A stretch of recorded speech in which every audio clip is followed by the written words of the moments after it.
In this video, I'm going to show you how to filter and sort transactions in Wave. Start by heading over to your Wave dashboard.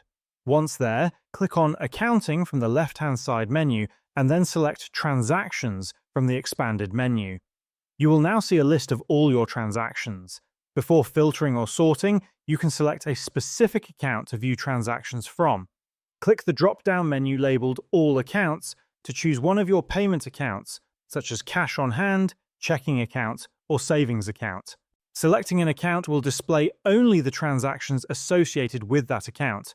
To reset it, click on the account drop-down again and select All Accounts to view all transactions. Next, you'll see here the Sort option. Click on it. You have two choices, newest to oldest or oldest to newest. Selecting oldest to newest will show your earliest transactions first at the top, while newest to oldest will display your most recent transactions first. The Filter option provides more detailed control. Click on Filter and open the Types menu to select either deposits or withdrawals, depending on what you want to see. Scroll down and click Apply to filter the transactions accordingly. Filters can be removed by clicking the cross next to the filter. You can also filter by category, review status, receipt availability, transaction date range, or modified date.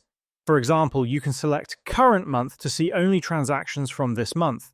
Once the filter is applied, only the relevant transactions will appear. This is how you can efficiently sort and filter your transactions in Wave.